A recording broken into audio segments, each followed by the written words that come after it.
Hello, hello, hello. Dab, I know y'all like that intro. How is everyone doing? Welcome to Morning Cereal. I'm your girl O'Shea with my co-host Destefano. How you guys doing? That's Stefano. Good morning on this lovely Friday morning. How's everybody doing today? Before we start, I'd like to give a quick happy belated birthday to my co-host O'Shea. Her birthday was last week. Yeah. Happy birthday to you. Hope you had a good birthday. Hope you had a great I did have a good birthday. 23 years. I made it another year. Thank you, Lord. Thank you for another year. It's been a great year so far. It's going to continue to be a great year. So thank you. Every year is a blessing. Every year is a great blessing to keep going. It is. I'm just happy to be back. I know Destefano took over for a show or so without me because I had to, I don't know. I think I was working probably. So I'm glad to be back. We're going to get things rolling. You were missed. You were really missed that day. Thank you. It wasn't the same feeling. It's never the same if both of us aren't there. It's the same without you. It's never the same. But so what are you going to talk about today? Today, Ooh. I don't know if y'all can see, I got my Western Carolina hoodie on, my alma mater, and woo, because we know that finals is coming up. So we know that y'all college students, y'all stressing. We know because we was there. We did the same, and we trying to help y'all out. The dreaded final exams. They come around every year, but I was never prepared. Because it's on the syllabus. I know it's coming, but like every time right after spring break, especially spring semester, you forget like, oh, it's spring break. And there's not that much time after spring break when the finals creep up. They creep up so out of nowhere. You're having a good time. Next thing you know, boom. Hey guys, we're preparing for finals next week. You're like, oh man, here we go. It's always the same with me, and I wouldn't necessarily even say that I wasn't prepared. Like mentally, I knew that they were coming, but physically, I just couldn't get prepared. Like I got that procrastination bug, and I always get it like right before finals. So I'm like, oh, I know I got to study, but it just don't ever happen when it's supposed to. It's just a struggle. See, the crazy thing with me, like throughout the semester, I would like maybe lollygag a little bit. I would study for a test, but I won't study my hardest. But when final exams come around, my brain would just go into overdrive, and like I would knock out A's on all my finals. I would study like crazy. The switch came. I was like, why can't like this? And we started semester. Why I always had fun at the end? Because I feel like my thing was like the point of no return. Because the finals, if you don't do well, I don't want to take the class over again. That's not good. How am I tell my mama? Like, mama, you got to spend more money. I got to take this class over again. I don't ever want to do that at all. Yeah, the struggle is definitely real. So we have some of our own personal tips that we want to give y'all to encourage y'all and to, get y'all ready for those finals because we know they're coming up. We know y'all stressing. So we're going to go over a few tips, and then we're going to give y'all a few Bible verses that y'all can hold on tight to. Hold on to them tight when them finals come through. And then we're going to tell y'all a little experience of our own on how our finals went. I know I have a few stories to tell. I don't know how Destefano got a few stories, but I got some stories. I could be a witness to the stress of finals. So we could just go ahead and start. So I got a few little general, good notes that you should take in heed, when your finals come up. So I'm just going to start with a few. The first one I have here, which I haven't ever seen this one, but it is kind of a good idea. It says that you should create your own study guide, which I always beg the teachers for a study guide because I feel like they gonna know what's on the test. So give me a study guide. But when I got to college, study guides was like not a very popular thing. My professors didn't like to give study guides. One professor told me, your syllabus is your study guide. And the syllabus only tells you what we taught, like, it don't tell you what's going to be on the test. Like, he was so rude. But this says to create your own study guide. Many teachers may provide a study guide, but creating your own can help you understand the material better. You can outline the important information you need to learn that can be helpful and create and refer to it during your study. So I guess making your own study guide kind of can put things in perspective from your own perspective. Like, instead of seeing what the teacher's throwing at you, kind of make your own study guide so you can focus the way you need to focus. And you know what's good? You know what's good creating your own study guide? What? There's a new thing, guys. I don't know if you guys are using it yet. Quizlet. Get on Quizlet fast, people. Quizlet is a lifesaver. It's helped me out a whole lot. Get on Quizlet. You can make your own quizzes. You can find quizzes from like different classes that like from people from different schools that made something, or people that was previously in class and might have made Quizlet. Go on Quizlet. Google search whatever you're taking. Basket weaving 101. Go on Quizlet. Look it up. It's gonna be on there. Quizlet has saved me a lot of times. On my friends, like, just make one for yourself or just search one that you can find. That is good. Quizlet is good. I did use that a few times when I had my Spanish courses. It helped a lot with Spanish and vocabulary and stuff. Another one I have here is organize a group study session. Ooh. Yes, you have to study with other people, because you may be thinking about something one way and somebody else may be thinking about something another way. And if y'all can collab on it, it can help y'all remember better. So if you do a study session, you can know what other people are studying. You can know if you missed something. You could help other people. And then also, like, I always remember like going to study groups, and when I like was really stressed about a class, like, man, I don't know nothing, man. This is just stressful. And then I go to a study group and none of the students know anything either. It made me feel so much better about my life, because I was like, oh, I'm not the only one that's completely lost. So we can try to figure things out together, guys. Get with the people that are getting good grades. If you still don't get with your friend that's not doing too shabby, because that's not gonna help you. That's not too conducive. Get with the people that you know are get with like-minded people. Get together. Because really, study groups. I used to be a diamond guide, and basically that's people that gave tours on campus. And I used to always tell people like get with study groups because it's really helpful. You sit down. You might teach you something that you might have not even taken. Like you might have taken notes about, or they might tell you something different. Look at some of the different views from what the professor is saying. So I know, like, when I used to go to study groups, like, we make flashcards.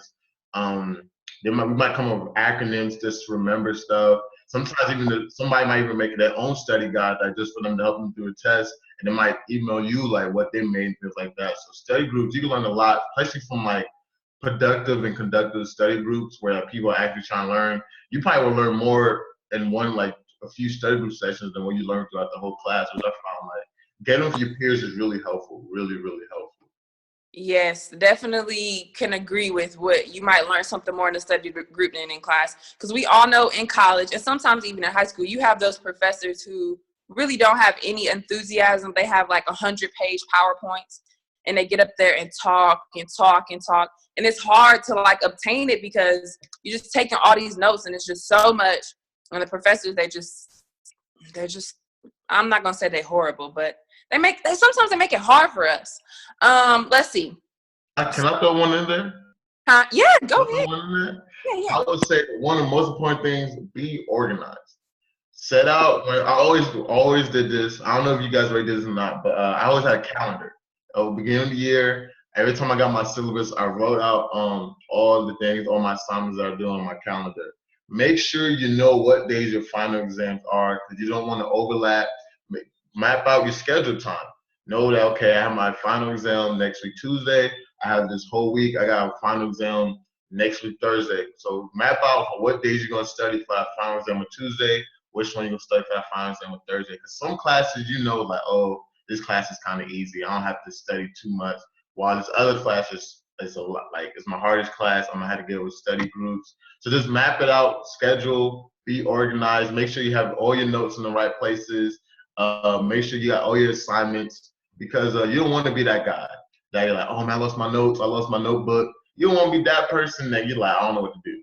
And you calling people, it's sad. So make sure you organize. That's probably the most important thing about finals. Yes, definitely stay organized, because if you're not, you're gonna be that guy, and you don't want to be that guy. You don't want to show up on final exam. They're like, hey, is chapter 2 on the test? Like, yeah, man. Be that guy. And it's over for you after that. Going off of that, I didn't know this until like my last 2 years of college, and this could just be Western, but I'm pretty sure most colleges have this policy. Look up your exam policy, because if you're taking like maybe between like, I don't know, 16 and 20 hours. If you have exams that lap on each other, like you have 2 or more exams a day, you can request to take an exam at a different time, because you don't have to take all those exams on the same day, because that's really stressful too. Like if you have 2 of your hardest exams on the same day, then how do you balance studying because you have them on the same day? So if you figure out your policy for your school. It's different for everyone. But I know mine, if we had 3 exams on the same day, we could reschedule one of those exams so we could take it on another day so we're not so stressed. So if you haven't ever looked into that, make sure you do, because I went my first 2 years not knowing. Like, oh my God, I have 2 exams on the same day. How I'm supposed to study for both of them? And they on the same day. They right after each other. And they was like, oh, you could just go to the registrar's office and just request to get your exam moved for another time, and you don't have to take them all. So definitely look into that, because it helped a bunch. Like the last 2 years, I could, kind of relax and not have to stress. Another thing I have, which is kind of self-explanatory, but we forget. I know I forget. Stay rested. Get sleep. I know y'all want. I know y'all cramming and all this kind of stuff, but the best thing for you is going to get as much sleep as you can. I love sleep personally. Sleep is probably the best thing in the world to me. It's up there above food. I love sleep that much. It's higher than food. I love sleep that much. Please, please, please don't overexert yourself. Don't pull all-nighters all the time. I know we all in college, we have done that before, like stayed up really late, but that's not really healthy for you. When you have your exam, study. I don't say cramming the night before, because that's not too good. Like just review, get your 8 hours of sleep, wake up, get some breakfast. You don't want to cram in, stay up to like 5 in the morning or something like that, and you have your test. I know for some people that does work, but that's not really healthy at all. Try to get in those study times before that cram in session. I like to say something else. Meet with your professor or TA. Even if you have an A in the classes, sometimes TAs, teacher assistants, will have their own outside study session at which the professor is not providing. Go to those. You don't know what help you could get. If you are doing well in the class and you're not doing well, just go to the TA sessions. The TA might give you a study guide where the professor is not. Your other students will be in there too, so you'll meet other students like, hey, you want to get together and form a group study session. The TA just might provide supplemental feedback. And meet with your professor. All professors have office hours, excuse me. Go to them, look at your past tests, ask them any questions that you may have. They might not give you like questions about what's going to be in an exam, but just pick their brain and be like, hey, for basket weaving, which thread goes to the other thread? Just ask them. Just go. Your professors are there to help you. They can't pay for that. Use them. Definitely. Is there really a basket weaving class? At some colleges, there's a basket weaving class, and some people major in basket weaving. Some people major in that. Wow, I'm gonna have to get a basket made. All right, so hopefully we gave y'all some really, really good tips. Now we're gonna close it out, of course, with some good Bible verses so y'all can hold on to that when y'all exams come. So one of the Bible verses that I found that I really liked is Psalm 16:8, and it says, I keep my eyes always on the Lord. With him at my right hand, I will not be shaken. So don't be shaken by these exams, guys. Keep God first. Don't let him stress you out. Don't be like me. I was that person who, when you see me during exam time, I was looking crazy because I was so stressed and not really giving all of my worries and stress on my exams to God. So that's what you have to do. Some people don't think about that. They think you got to pray about finance. You got to pray about, all this other stuff. But give your classes, give your stress about school and stuff, give that to God, because he is your right hand. He's going to keep you lifted. And when you do that and when you stress and stuff, it's kind of lack of trust. It's kind of you not trusting God that, okay, you know what, God, I went to class every day. I took my notes. I know this class is hard, but I did what I was supposed to do. I'm going to trust in you that you going to push me the way I need to be pushed, and I'm going to do well in my exams. I'm going to finish strong. And that's a great point, what O'Shea said. Finish strong, believe in God, pray, go to church, get those prayers in like, God, I got a final exam coming up. Please watch over me. Please let my brain juices all come together. I have a Bible verse as well. This is Romans 8:6. So if you want to open up your Bible to Romans 8:6. The mind governed by the flesh is death, but the mind governed by the Spirit is life and peace. So basically, this means if you follow the Lord, if you only believe in God, God will steer you and guide you the right way for love and peace. Have the Holy Spirit with you at all times. Believe that God was always watching over you, that He's your right hand man. You ever seen those little people that's on your shoulders? God is always right there, putting the right things in your ear and helping you out. And I really do hope, guys, you do well in your finals. I hope He gave you some helpful tips. Stay organized, get some sleep, go see your TAs or professors, eat, because some of you guys don't eat during this time. And don't overexert yourself or be stressful. I know final exams are really stressful, but don't make it into this big, like, crazy thing. Like, oh my gosh, like, if I don't pass this, I'm not going to pass my class. Some of you guys are in that position. Oh my God. So you guys are in that position, but don't worry, it's going to be fine. Everybody's a smart person. You're in college for a reason. And you can study and bingo and get those good grades. Yeah, y'all got it. That's all I have to say. That's the final put it together real well. But y'all got it. Stay focused. Keep God first. And yeah, we help you out. We helped y'all out today. So Peace, love, and positivity. Hope you guys have a good day. Have a good morning. Be blessed.